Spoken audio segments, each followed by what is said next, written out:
seconds, and then it would quit. Yeah. So back to what we were talking about, that Ajahn Santi is a really, really good teacher because he does nothing. He teaches nothing.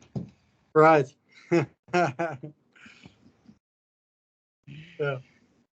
That what we think is screw-ups, wrong actions, late for chanting, make mistakes, and all of that in Western culture is all considered bad, and that we're taught to feel bad when we make mistakes. And in the disposition of the Buddha, there's no such thing as a mistake. The only thing is dukkha. Can you make a mistake without dukkha? If you can make a mistake without dukkha, then it's not a mistake. It's a learning opportunity. But in fact, possibly the only mistakes we ever make in reality is dukkha. And the only reason that I'd say that that's a mistake is because we don't like it. That's what it means, is being dissatisfied. That's the mistake that we make. And we'll use any opportunity, like screw-ups, late for chanting, any of that kind of stuff, we'll use as an opportunity to actually screw up, which is to feel bad. And that's a hard concept to get across to folks. Yeah, it really is. Yeah, the only screw up is to feel bad about our screw ups. Even when I can see it, sometimes it feels a bit hard to change. For example, this morning I thought I slept too long. Like I took a nap after breakfast, after Pindabat, and I slept for like 3 hours. And then, yeah, I can see like how ingrained that thought is into me. Like sleeping and doing nothing is a bad thing. You've got to be meditating. Right. Well, the time to meditate is when we're thinking thoughts about feeling bad about sleeping. That's the time to meditate upon. Look at me. I feel bad because I was sleeping rather than meditating, and right now I have an opportunity to meditate, and I'm not doing it.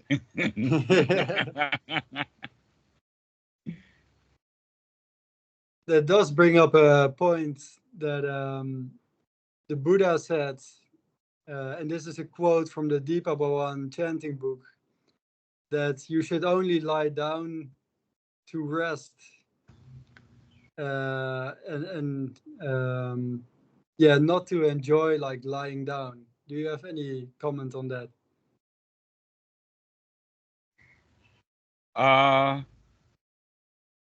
Actually, that's how most people do it. In fact, many people in our society lay down to rest and don't rest.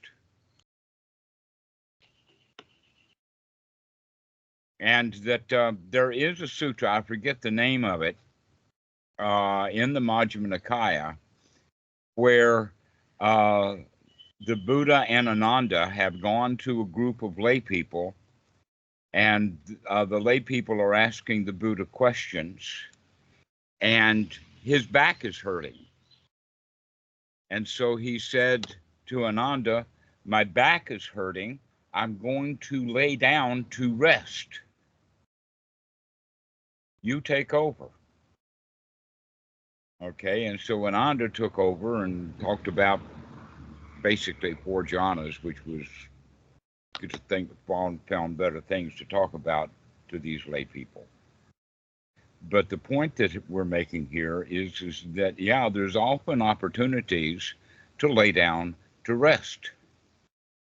If the Buddha's back didn't hurt, if he wasn't in the position of needing to rest his back, then of course he would have been up talking, because he enjoys that.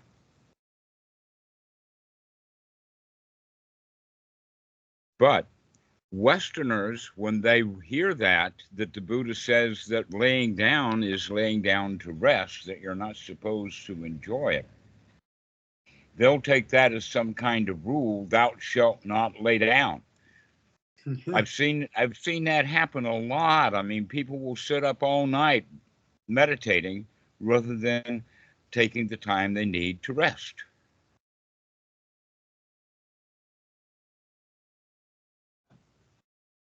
Yeah. And so if you're resting, just rest. Enjoy the rest, not the laying down. So it's not really the action itself. It's more about, are you paying attention to really resting your body and your mind, or are you enjoying? Well, I don't see how you can enjoy it any other way. I mean, that's the only way to enjoy it, isn't it? Mm-hmm.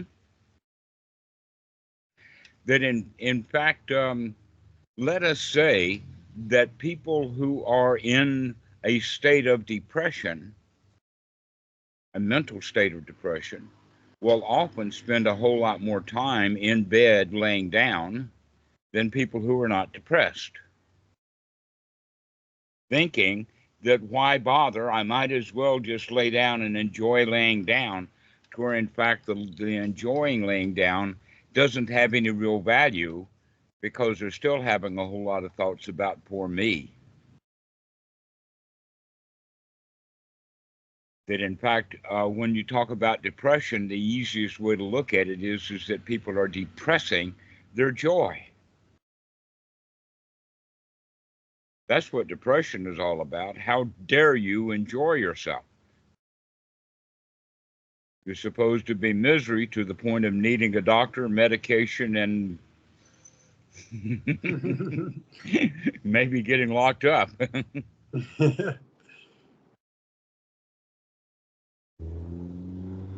in fact, I use the word clinical depression, and in a way, there's no such thing. It doesn't exist. What does exist is people enjoying feeling bad. Enjoying. Yeah, in quotations, in great big Yeah. quotations. Right. Yeah. So anyway, back to your practice there at the Wat and Royette. I'm really glad to hear that you've decided that it's of more value than you thought when you went there originally. Yeah. Yeah. I got a lot more than I than I came for. Yeah. You can believe that there are actually quite a lot of very good Wats in Thailand. Yeah. Because there are a lot of Achan Santis, especially because in the early days, 60s, 70s, 80s, and starting into the 90s, there was a whole lot of monks at Wat Suan Mok. Yeah. And then after he died and they got their Thera 20 years in, they were, let us say, prime merchandise for Watts looking for an abbot.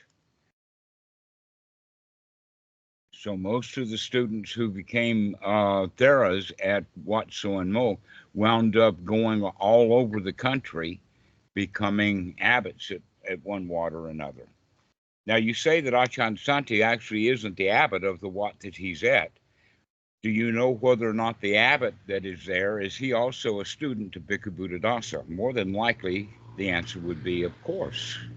I don't think I said that. I think maybe you're mistaken with someone else. Oh, so Achan Santi is the abbot of the Wat. That's Yeah. what I had thought originally, and I thought that Yeah. I'd heard from you that he wasn't the abbot. Maybe it was something that Kat had said. No, yeah, he is the abbot. Yeah. Yeah, but Achan Santi, I knew about him. I hadn't met him. I never have met him, but I've always had reputations from him. He was, how old is he now? Ooh, I'm not sure. He has about 27 years as a monk. So maybe he was like Yeah, So he 20. ordained slightly after Ajahn Bhikkhu Buddhadasa died then. Yeah, that's right. Yeah, Bhikkhu Buddhadasa died in 1993. Is that right? Yes, that's correct. Yeah. Hmm. So he ordained in 1996. Yeah, something like that. Hmm. Yeah. Well, he didn't need Bhikkhu Buddhadasa to hear Bhikkhu Buddhadasa. Yeah. Yeah, that's for sure. Yeah. Yeah, actually, I was just thinking his preceptor is from an Ajahn Chah Wat, but that doesn't mean that he necessarily stayed there all the time, of course. Hmm. So I'm not sure where he was trained. I'll Well, ask you him that. do That's know that interesting. Ajahn Chah was a student of Bhikkhu Buddhadasa. Yeah, you said he visited quite often to Wat Suan Mokkh. Hmm. That Ajahn Chah would bring his students to Wat Suan Mokkh. That in fact, you know probably that Udon Ratchasima and Roy Et are fairly close. They're close Uh, up in that area of Thailand. I never heard of Udon Ratchasan. Do you mean Ubon Ratchathani? Yeah, Ubon Ratchathani. Oh, that's actually on the other side. That's like all the way in the east of Thailand. Well, Roy Et is kind of in the middle. I mean, they're not that far away from each other.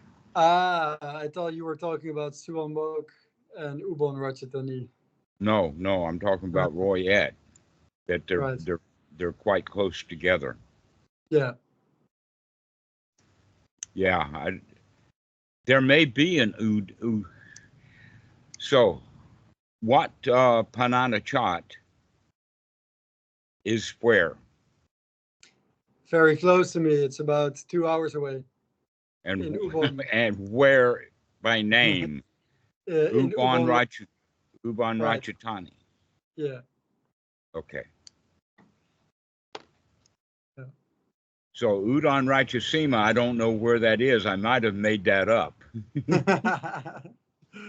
Yeah, it seems to be a mix of a few different places. Right. Hmm. Yeah. Yeah. So I actually also had some questions about practice. Shall I give those a go? Okay. So I wrote them down, and yeah, what I've noticed is that yeah, you mentioned that sometimes the wholesome thoughts and the feelings are very close together when you get really strong discernment. Um, like you have a wholesome thought and instantly you get the positive feelings, Hmm. right? But sometimes the feelings take a bit longer to change. So wanting to change the feeling can be sorry, someone tried to call me.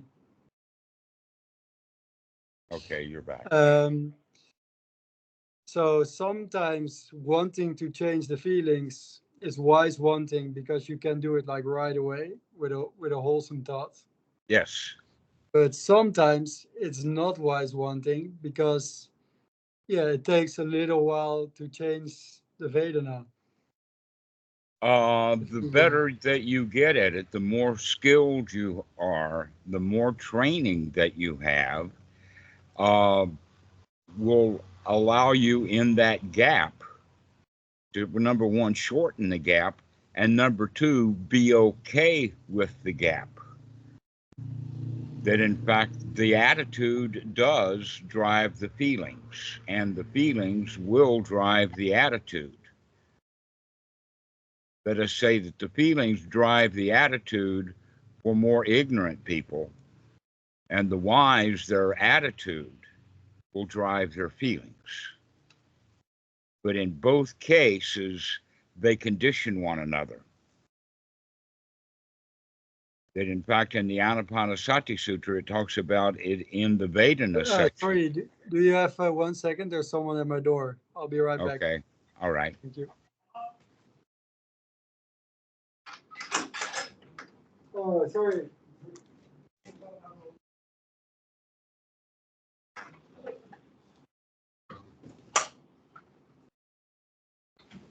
All right, I'm back. Sorry Okay. for that.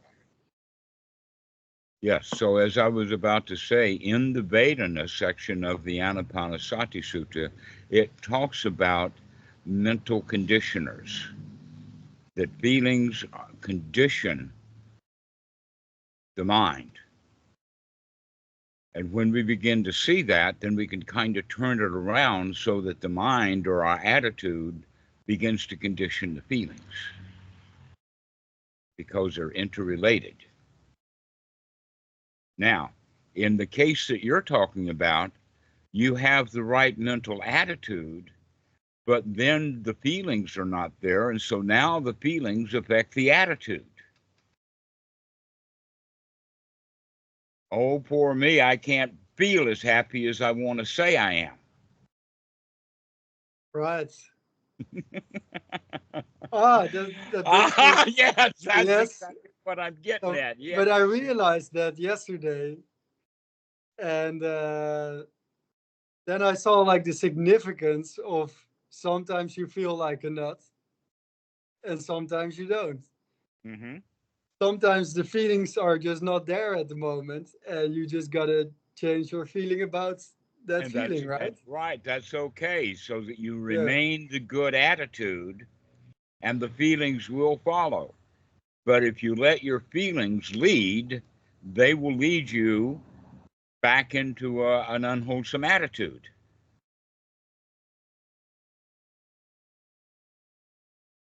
So So let the basically, attitude control the feelings rather than letting the feelings control the attitude. This is very subtle. I'm really glad that you're mentioning this, talking about it. yeah, yeah. It's okay. Can you talk more about it? It's really interesting. Well, there's not a whole lot to say. In fact, I don't have very many analogies of it because almost always this is the realization that we have is that uh, the beginning student, in fact, will say, uh, brightening the mind, gladdening the mind, no place to go, nothing to do, but I still feel bad, Right. right?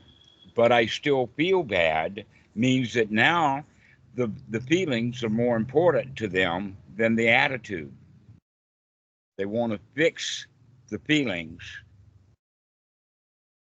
but they want to fix the feelings, Yeah. That's the right? dukkha. That's the dukkha. Yeah. Exactly.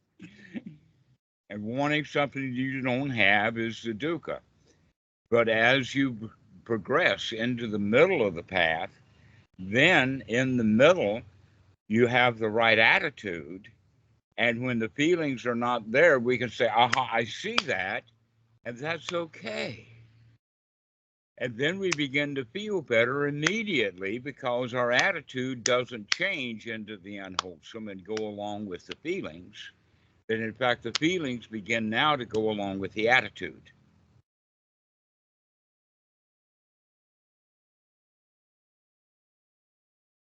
But that takes a sharp wit. You got to really see what's going on. You got to really Oh, see that. And then I you see. have a choice. This is, in fact, part of the reason why Bhikkhu Buddhadasa talks about why it's so important to, to practice correctly when we're sick. Because when the body is ill, we automatically have, uh, let us say, negative feelings, wanting to feel better, not liking being sick.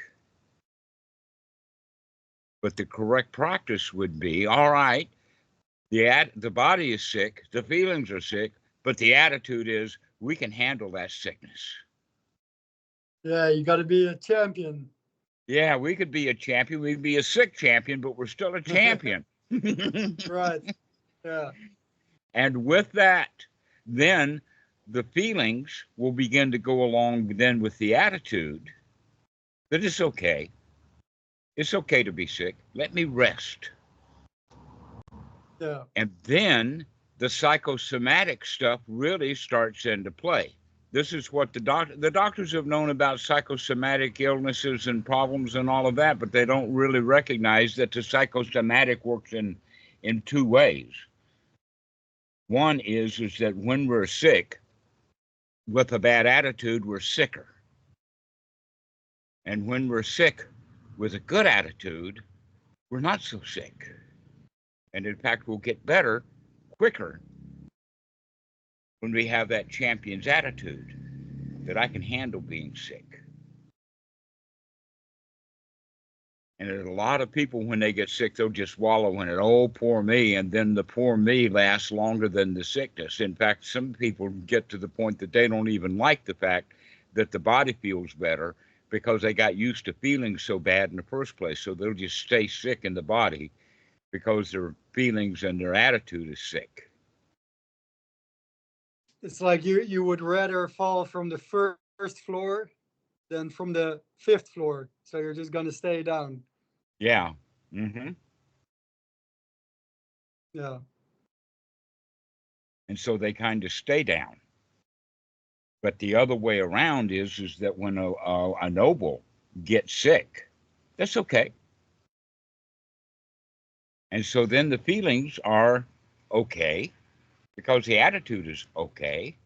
And fairly soon, then the body will be okay.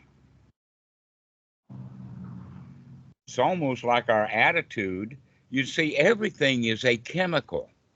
Our attitude is a chemical in the mind. And then our feelings are chemicals that are in the base part of the mind that's going down into the brain stem. And then the body is a bunch of chemicals from the brain stem down. And it's all a matter of the chemistry within the mind. So which one is going to affect which? Are you going to let the body control the reptilian brain, which is going to control the frontal cortex? Are you going to let the frontal cortex manage the way that we feel in the sense of the actual emotions, the feelings, the liking and not liking, which is part of the reptilian brain, which then is going to be affecting the body? So you would say that the prefrontal cortex is the most skillful or the strongest way to affect. And it's the most human. This Yeah. is the point about the frontal cortex, is that only humans have it. That's the higher mind, the Manu in the Pali, as opposed to the Chitta, which is the rear part of the mind. I never realized that the chitta is like the alligator or the Yeah, reptilian it's the brain. right. It's the alligator mind. Ah, It's the reptilian mind. It's the mind that feels. And those feelings then are actually the feelings control the attitude for ignorant people. But for the wise, the attitude controls the feelings.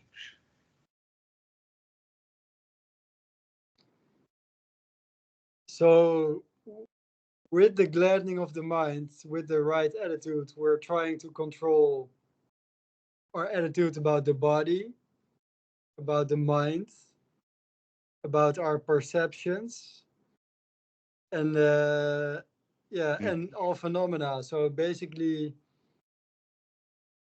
Right. Okay, so here's a way of thinking about it. Is that the body is sick. And then the kind of thoughts that we can have is, oh, well, it's maybe a bacterial infection. Bacterial infections exist. People get sick. People have been getting sick all over town. People have been getting sick for centuries. Sickness exists. That's the wise way of looking at it. That sickness exists. Let's make the best of it. It's real. It's part of reality. But the ordinary mind is, I'm sick. I don't like it. I can't do anything about it. I need a doctor. Oh, poor me. And so then the body sick controls the feelings, and then the feelings control the mind. And so now the body is sick, the reptilian mind is sick, and the frontal cortex is sick. But if you've got an ounce of nobility, we can change that attitude in the frontal cortex from everything's okay. Sickness exists, so what? It's a day off. As a kid, I loved being sick. I could stay in bed all day and play video games. Mm-hmm. Yeah. Or the other side of it was that this is how I was raised with my dad, that I would be sick, and he says, "You're not sick. Get up and go to school." And so I got sick. I got up and I went to school and basically ignored the sickness. And because of that, I have not been sick much in my life. That in fact, having a cold, having sniffles, having a stuffed up nose, not being able to breathe, having a temperature and all of that kind of stuff, I don't consider sick. Because my dad considered it not sick enough to be sick. Just trivial stuff. So it has to do, you can see then about the attitude that people who don't get sick much in their life is because of the attitude that they have. To where other people are sick a lot, they'll wind up with all kinds of weird, let us call it labels that the doctors will put on them. But it all has a matter to do with attitude. Okay? Even things like leukemia is an attitude. Things like cancer, that's an attitude. In what sense? All right, the answer, the point about cancer is that people are eating away at themselves. Ah, right, yeah. Okay, how about a heart attack? What does that mean? It means are you attacking the heart or is it attacking you? And what is the heart? Is it the pumper or is it the heart or the actual reptilian brain? Where is the thrombosis?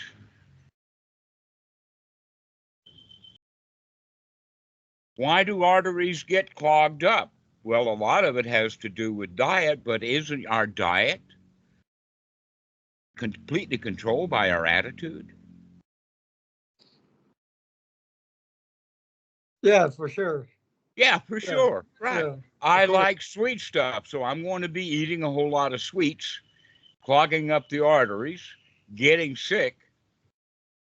Yeah. But with the knowledge of that, then we can avoid sweets.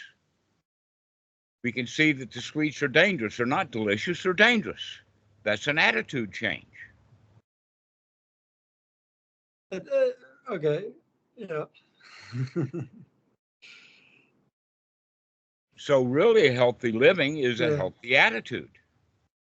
But at the same time, you often say like, yeah, don't care about the sweets, just eat whatever's on your plate, and right? Well, if the attitude, let us talk about it in the sense of the monk. And here's the question: do you actually eat out of the bowl, or do you eat off a plate? Plate.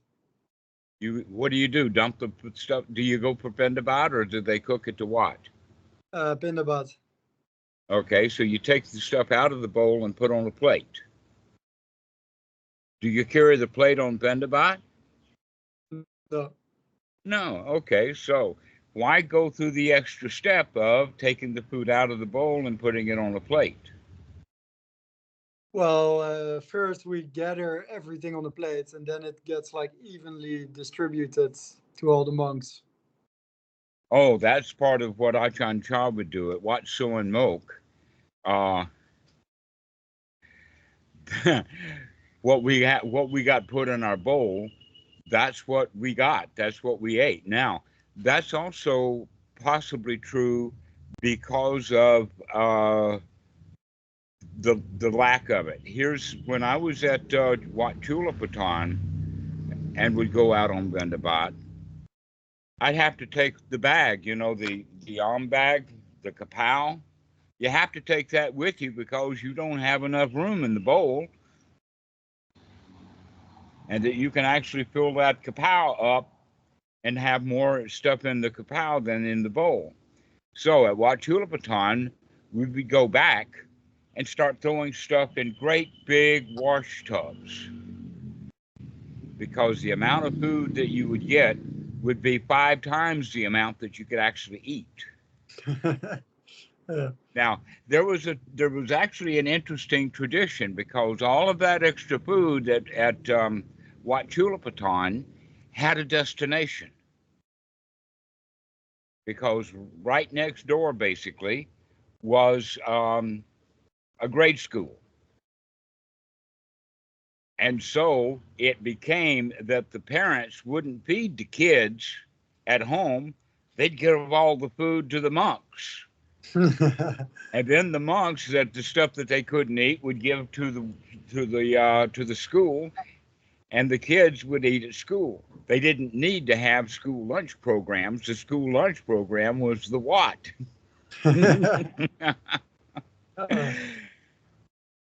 And so yeah, because we have plates. In the time of the Buddha, they didn't have plates. And in fact, the way that the monks lived is that if you can't carry it with you, there's no reason to have it. And so that's why I ask you, do you take the plate with you out on Vendabat? The answer is no. But you could eat out of the bowl. But I guess it has to do with the Wat and the way things are. There's no big difference between the two of them. But the point that I'm making is that when there's not a whole lot, you eat what's in the bowl. You eat what you're given. And Achan Po reminded me several times that monks eat like lions.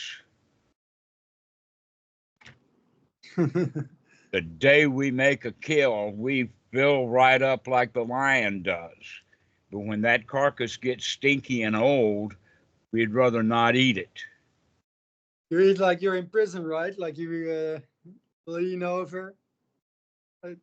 Actually, no, in prison, they do the same routine over and over again. What I'm talking about with monks eating like a lion is sometimes you go out on Vendabat and there's not much there. Yeah. And so you don't eat much that day. And then other days, like a Buddha day, the people come to the Wat and they give all kinds of extra groceries, and the monks fill up on those days because there's a lot of food. But on other days, there's not much food. So like lions will eat once a week, and they will really stuff themselves. And then they'll lay around doing nothing for 3 or 4 days, not getting hungry. And then they'll spend another couple of days getting a little bit hungry and thinking about going hunting again. And then eventually they'll get up after 3 days or 4 days. And then, so once a week, they eat a huge amount. And then for the rest of the time, not so much. Now, in city Wats, that's not true, because people at Vendabat will be out there every morning giving stuff. So the point here would be then is that what you eat, you have sometimes a whole lot of choice about, and sometimes you don't have much choice about what you eat. But what you eat has more to do with your attitude than what you eat. Oh, this is not enough. Oh, I'm starving. Oh, I can't get enough pill and all of that. And then the monk's going to be miserable. So Achan Po, he was really, really wise when he would tell me that monks eat like lions. Sometimes you have a full plate. Sometimes you eat nothing to eat. Learn to be happy with what you've got. And that I would say that that monks in general are fairly more healthy than lay people in general. Now, they do give some treats. They do give some food. They do give some kanam, but not like they have in the West. Not like big cakes, ice cream, potato chips, what they call junk food. You don't find much junk food in your bowl. Some, but not much. And it's Yeah. that junk food then that people get addicted to because of the taste of it. And so they wind up eating a whole lot of it simply because they like the taste. When I get that stuff in my bowl, I was always like, should I eat it? Should I not eat it? And then I realized I was just getting in dukkha over it over and over again. And now when I Yeah. get it, the first thing I do when we start eating is I give it to Katal. So I don't have to worry about it anymore. Yeah, you don't have to worry Yeah. about it. In fact, your attitude about eating is more important than the actual eating. Yeah. But that's true on everything. Your attitude is the supreme point. And for almost all people, the attitude is controlled by the feelings. But for us, in our practice, we learn to have the right attitude and then teach the attitude to control the feelings. And the right attitude is basically like just changing the perceptions, right? That's right.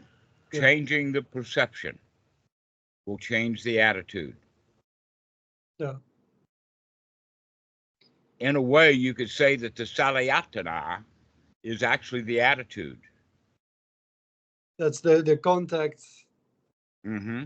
The attitude that contacts to make the feelings the way that they are, rather than having the feelings then control the perception that winds up having an attitude that is controlled by the feelings.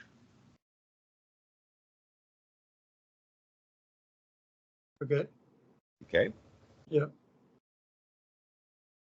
So recognize that you can brighten the mind, you can gladden the mind, you can change from that victimhood that we've been taught for our whole lives, change it into the winner's attitude, and then when you're sick, oh, I'm sick, I can handle that. Yeah. Actually, just another point popped up in my mind about the right attitude. And that is like, yeah, you often say like sometimes you feel like a nut and sometimes you don't. So I get the significance of that now. But something I started applying, yeah, the same thing to other hindrances. Like, for example, tiredness.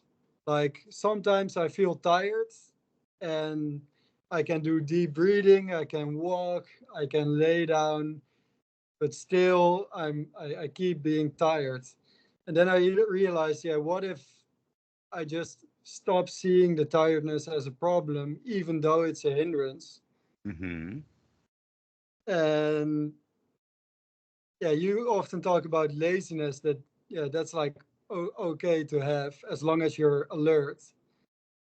So is being tired but alert, yeah, Here's an something you can interesting be. thing about that. People who are actually lazy don't get tired often. And people who are not lazy work too hard and get tired. Yeah.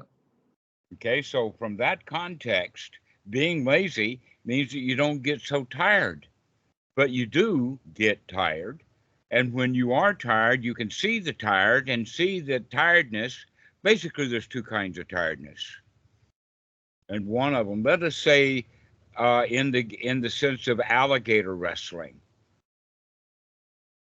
or in the case of a mongoose versus a cobra, that the mongoose will wear out the cobra, or an alligator wrestler will wear out the alligator. Why is that? Is because though the snake and the alligator, because they're cold-blooded, they do not have any stamina. That they get tired really, really quickly. Now, really what we mean in this case of being tired is that when the muscles are pumping, whether they're reptilian or whether they're human. When muscles are pumping, they burn energy, which means a chemical reaction and a change. And almost always, the byproduct of that chemical change is an acid. And so, as the muscles fill up with acid, it takes a while for the blood to circulate, to take that crap, the acids that are in the muscles, circulated around, put it through the liver and the kidneys to process to get that acid out. Okay. Now there's another point.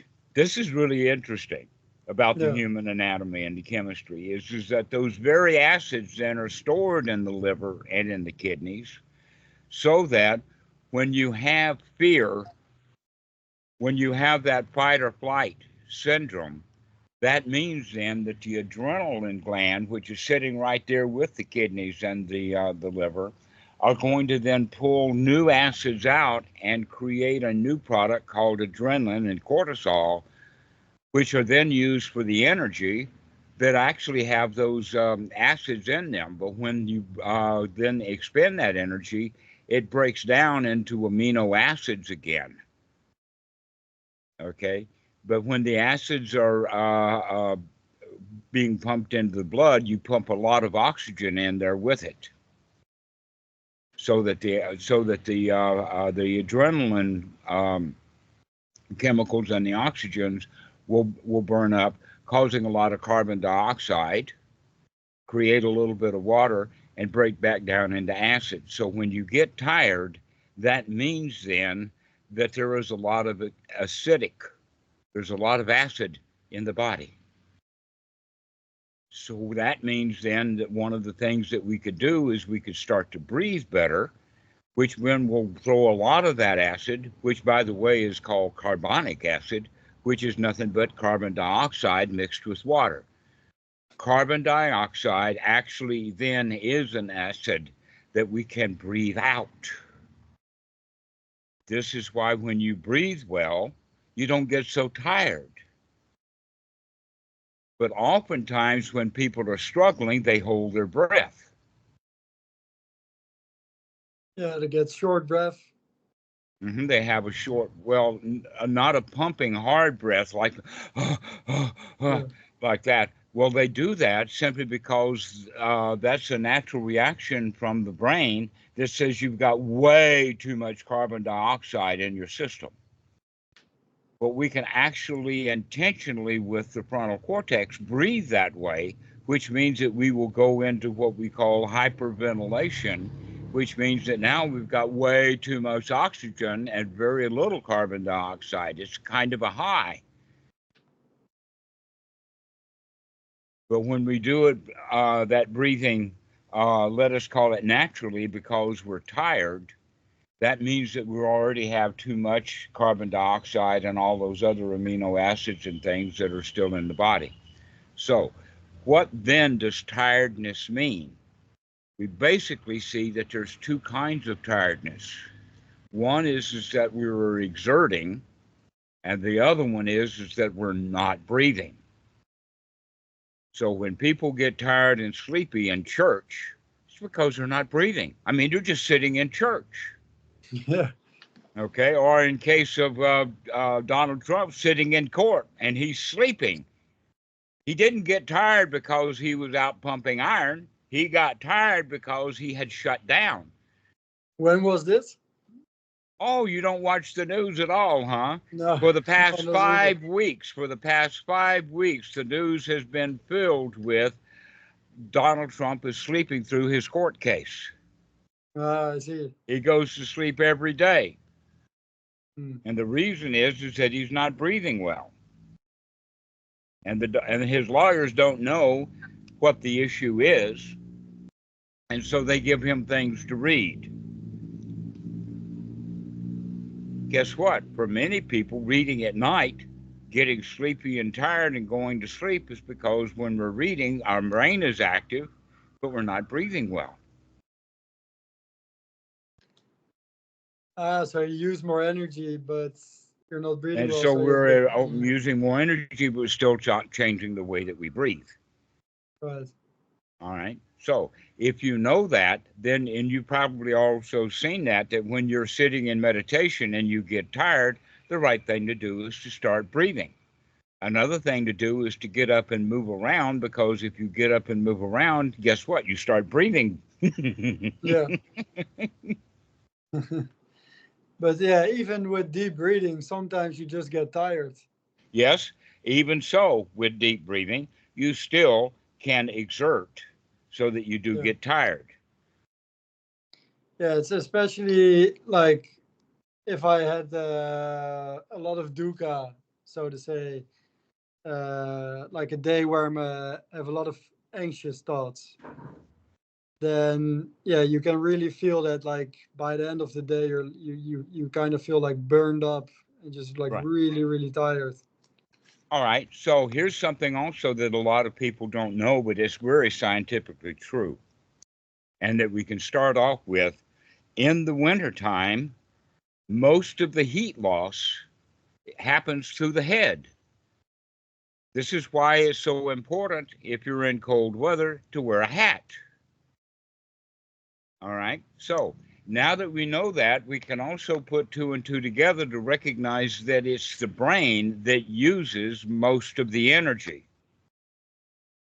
You see, if the brain wasn't using all the energy out in the cold weather, then it would be the body. And so all the blood is in the body, the mind's not doing much. And so your body is full of clothing already, you're not going to get cold. But the fact is that most of the energy that we expend in our society is expended through thought. Thinking takes a lot of energy. So this, and guess what? When you feel tired, you don't feel tired like an aching muscle. You feel tired like the mind's not working anymore. Right. Yeah, exactly. Mm-hmm. Yeah. And the reason for it is because you've already expended all of that oxygen that was in the blood, and we're still not breathing well. And so we get tired and sleepy and go to sleep because we're not getting enough oxygen. Yeah.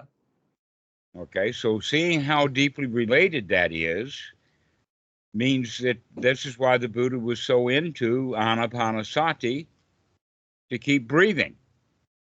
Because you need that air, you need that breathing in order to keep the mind sharp and bright rather than dull and tired. Yeah.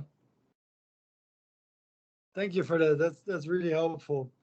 I have one last point maybe we could discuss because I heard someone else calling, so I won't hold you up for too long. All right. So there's one last thing. Um, about wise one thing. So there's a couple of things that I'm not sure if they are wholesome or not. The first one is sometimes like my kuti is really, really quiet because it's got windows. And so there's like basically no sound. And sometimes I put on like nature sounds just to like stimulate my mind a bit. Would you see this as like unwholesome? Well, the nature sounds at Watso and Moke, they have more concrete cooties nowadays, but in the old days, they were all made out of teak wood. You've been to my house here. So Yeah. the kind of cooties that you'll find at Watso and Moke are this kind of wood, Mm. which means that you do hear a lot of nature sounds. They're nature. Yeah. But when you have concrete walls, the concrete itself will dull and deaden that, so that if you go outside, you can hear a whole lot more activity. Right.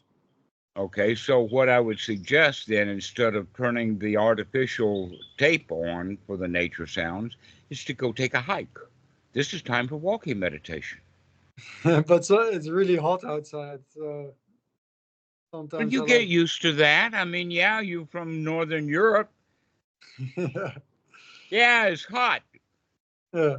And you recognize, yeah, it's hot, but I can handle that. Yeah, it's hot, but you can handle it. that in fact it's hot only because you notice the huge temperature change. I assume that what you're saying is that you've got aircon. Yeah, I do. Okay. So I'll tell you a little secret. And that is that finally I gave in to Kitty and Tam's point, because it really did get hot. And so we bought an air conditioner, 9,000 baht plus 2,000 to have it installed.